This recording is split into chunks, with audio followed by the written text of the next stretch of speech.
hello नमस्ते फ्यापुलो welcome to my new blog र मलाई आशा छ हजुरहरु बिन्दास र खुसी हुनुहुन्छ भनेर आज चाहिँ फेरि नयाँ जग्गाबाट भिडियो स्टार्ट गरेको है हरियाली अब चियापातीको बगानमा हो फेरि आज चाहिँ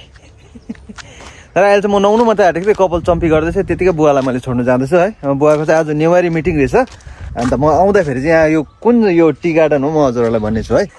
खै त गुड मर्निङ नमस्कार कहाँ जानुभएको बुवा खासै मिटिङमा हाम्रो नेवारको आज मिटिङ छ यो तपाईको सालबारीमा त्यसले गर्दाखेरि साथीहरू पुग्नु भइसक्यो म चाहिँ ढिलो भएँ आज बुवालाई छोडिकन चाहिँ म यहाँ आइपुगिरहेको छु हजुरहरूलाई म यहाँको नजारा देखाउँछु है यहाँको नजारा चाहिँ यस्तो चाहिँ पिसफुल छ शान्ति चराहरू कराइरहेको छ हरियाली यस्तो ब्युटिफुल छ हो अन्त यहाँनिर आउनुको लागि चाहिँ सिम्पल रहेछ है यहाँनिर आउनुको लागि चाहिँ हाम्रो पर मेन चम्पासरी मोड भयो त्यहाँबाट भित्र देवीडङ्गाहरू हुँदै यहाँ अगाडि चाहिँ एउटा मिलन मोड छ मिलन मोडबाट हजुरहरू चाहिँ यता लेफ्ट पस्नु भयो भने चाहिँ यहाँनिर आइपुग्नेछ र यो यसको यो टी स्टेटको नाम चाहिँ रहेछ गुल्मा टी स्टेट भन्दो रहेछ यसलाई चाहिँ अन्त यहाँ पर चाहिँ ठुलोबाट एउटा फ्याक्ट्री पनि रहेछ अन्त यो बाटो गयो भने चाहिँ हामी सिधै पर दार्जिलिङ मोडदेखि अलिकति अगाडि निक्लिँदो रहेछ है अन्त यो बाटो चाहिँ कतिले चाहिँ किन युज गर्छ भन्दाखेरि उता दार्जिलिङ मोडमा बेसी ट्राफिकहरू भयो भने चाहिँ यो बाटो प्रायःले युज गर्दो रहेछ तर अलिकति लामो जस्तै लाग्यो मलाई अन्त मैले युट्युब चाहिँ किन स्टार्ट गरेको भन्दा चाहिँ मैले पैसाको लागि चाहिँ युट्युब स्टार्ट गरेको होइन है मलाई चाहिँ भ्लग गर्दाखेरि एकदम मजा लाग्छ खुसी लाग्छ है सुकुन हुन्छ मलाई मनमा अब पैसा हान्दा अझै राम्रै हो र मैले चाहिँ आफूले बुझ्नु चाहेको क्या हुन त म आफू कस्तो छु भन्ने मलाई थाहा छ तर हजुरहरूले मलाई हेर्नुहुन्छ होइन र हजुरहरूलाई म कस्तो लाग्छ है प्लिज कमेन्ट गरेर भनिदिनुहोस् अब त्यसो भने घरमा गएर भेटौँ है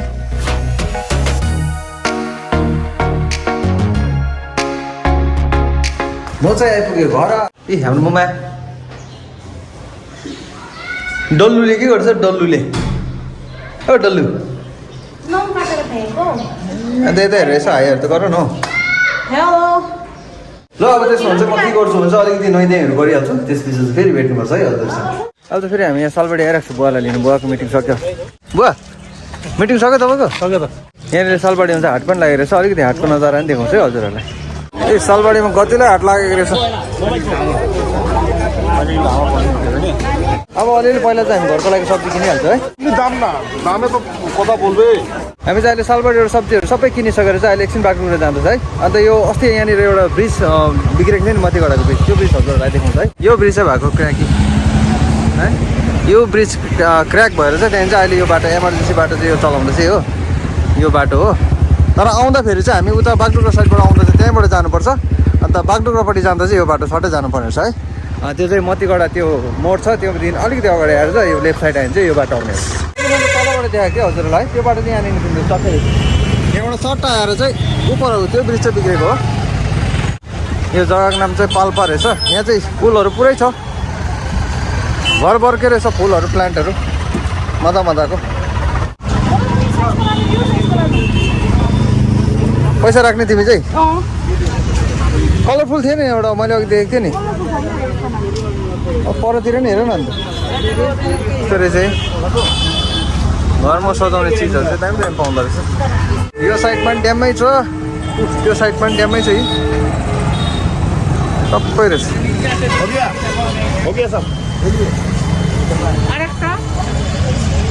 ए बर्सात छ प्लान्टहरूको ओरिजिनल प्लान्ट पनि छ यसमा आर्टिफिसियल पनि रहेछ यो दामी रहेछ है गरमै छ तर है तातो खालके छ त्यस्तो कालिम्पोङको तलतिर होला यो चाहिँ के हो चरा गुड हो क्या ओभर बनाइदिएको रहेछ त है कितना है सर चाहिँ यसका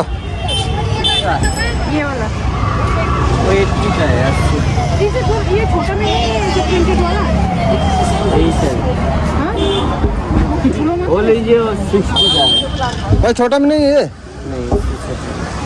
लाने ठुलो ले जाओ ना अंदर कितना 70 आएगा बाप रे यार बहुत ज्यादा बोल दिया तो मिला दो ना यार क्या है यार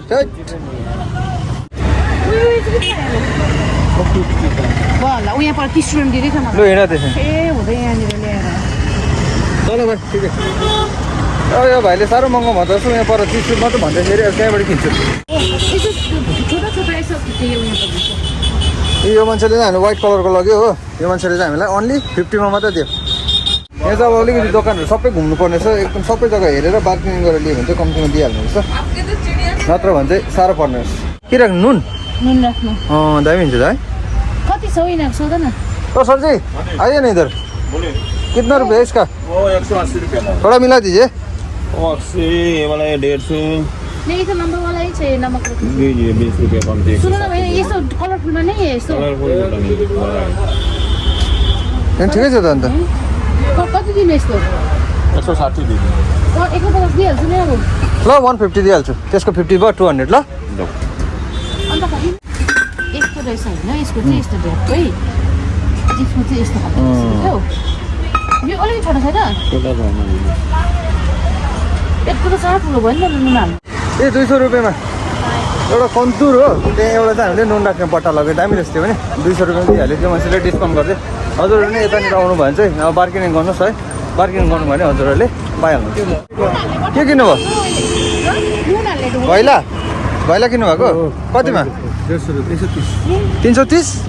130 अब चाहिँ हामी निक्ल्यो एक दुईवटा सामान किने यहाँनिर अब चाहिँ हामी जाँदैछ हामी पर बागडोग्रा मुमाको भाइकोमा सोनमक्कुलाई भेट्न जाँदैछ यो चाहिँ हामी शिव मन्दिर एरिया आइपुग्यो अहिले चाहिँ हामी आइपुग्यो पिन्टु मामा घरमा अस्ति चाहिँ पिन्टु मामालाई हामीले भेट्नु पाएन आज चाहिँ म हजुरहरूलाई पिन्टु मामा नि देखाउँछु है पिङ्क आन्टीको भाइ चाहिँ हाम्रो पिन्टु मामा हुनुहुन्छ नमस्ते नानी मुमा पिङ्क आन्टी मामी हाम्रो ड्याडी चाहिँ यहाँ छ फेरि नमस्ते यो साले घरमा आएको छु हाम्रो सोनमक्कु कहिले कस्तो भयो ठिकै छ डल्लै हड्डी चेन्ज गर्नुभयो तपाईँले हड्डी नै चेन्ज है हिप बन है ब्याकको है अब एकछिन बस्ने हो अब मामीले भन्नुहुँदैछ खानापिना खाएरै जानुपर्छ भन्नुहुँदैछ अब हेरौँ हो एकछिनमा अब खानापिना खाएरै जानुपर्ने ए अक्कुले चाहिँ दबाई लिनु हुँदैछ बेलुकाको अक्कु तपाईँको टोटल खर्च चाहिँ कति लाग्यो आउनु जानु सबै गरेर 5.5-6 लाख जस्तो लाग्यो है त्यो पनि तपाईँको अब यो कति 15 वर्षको लागि मात्रै हो है त्यो पनि चेन्ज गर्नुपर्छ त्यहाँदेखि पछाडि है त्यस्तो हुँदो रहेछ है साह्रो छ है अक्कु बिमारहरू भयो नि है अब फेरि रिभ्यूको लागि जाँदैछ सिलाइ खोल्नु जानुपर्छ अहमदाबाद हो त्यहाँबाट फेरि अलग्गै एक्स्ट्रा त्यो फेरि हो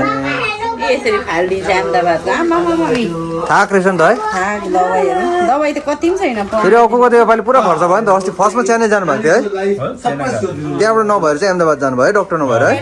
चेन्नई गयो फर्केर आयो अहमदाबाद गयो फर्केर आयो त्यहाँबाट फेरि सेकेन्डपल्ट फेरि अहमदाबाद गएर चाहिँ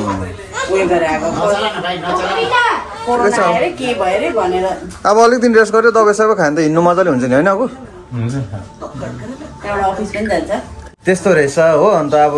सोनमक्कु चाहिँ के भएको थिएन पहिला सानोमा चाहिँ रुखमा चढ्दै अब रुखमा चढ्दा चाहिँ यसरी बसिरहेको थियो अरे हो त्यो बसिँदा चाहिँ भित्र अक्कुको चाहिँ त्यो हड्डीपट्टि एउटा मकिएको रहेछ मकिँदा चाहिँ एकपट्टिको चाहिँ त्यो हिप बोनको जुन चाहिँ त्यो मेन हड्डी हुन्छ है त्यो बोन त्यो चाहिँ डल्लै चेन्ज गर्नुभएछ के को हाल्दो रहेछ उयो के भन्छ सिरामिक प्लान्ट भन्छ कि हजुर त्यो त्यसको उयो चेन्ज गर्यो हिप बोन त्यो चाहिँ मतलब लाइफ टाइम चाहिँ हुँदैन है लाइफ टाइम हुँदैन 15 इयर्सको डक्टरले उयो बताएको छ त्यहाँदेखि उता आफ्नो माथि हो walk always to limit slowly गऱ्यो भने 20 इयर्ससम्म लास्टिङ हुन्छ त्यहाँदेखि पछाडि फेरि अब चेन्ज गर्नु पऱ्यो नि फेरि लागेको छ फेरि त्यहाँबाट उता फेरि या मेडिसन या के छ भने त्यसको जेल वगेरा त्यो गरेर चाहिँ अलिक चेन्ज गर्नु पऱ्यो नि फेरि 6 लाख त लाग्यो नि त्यति बेला त अझै दाम बढ्छ होला 15 साल बाद त अझै बढ्छ 20 वर्ष पछाडि त अबको 15 वर्ष 20 वर्ष पछाडि फेरि चेन्ज गर्नु पऱ्यो भने अहिले 6 लाख लाग्दैछ भने त्यति बेला 12 लाखहरू लाग्छ होला त्यही कारण चाहिँ हजुरहरूले एकदम बिकेयरफुल है कहीँनिर चढ्दा झर्दाखेरि चाहिँ अलिक याद गरेर गर्नुहोस् लाइफ एकदमै जोगाएर हिँड्नुपर्छ हामीले त्यस्तै हो अब भाइ सोनमक्कु राम्रोसँग बस्नु अक्कु ल छिटो जाति हुनु बाई बाई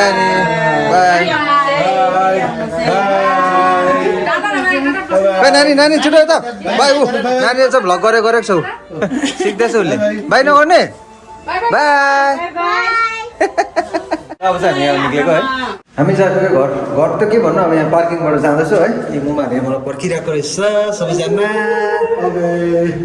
र आजको भ्लग चाहिँ मेरो यति नै हो हजुरहरूलाई कस्तो लाग्यो है प्लिज कमेन्ट लाइक सेयर गरिदिनुहोस् नयाँ हुनुहुन्छ भने सब्सक्राइब गरिदिनुहोस् ओके बाबा टेक केयर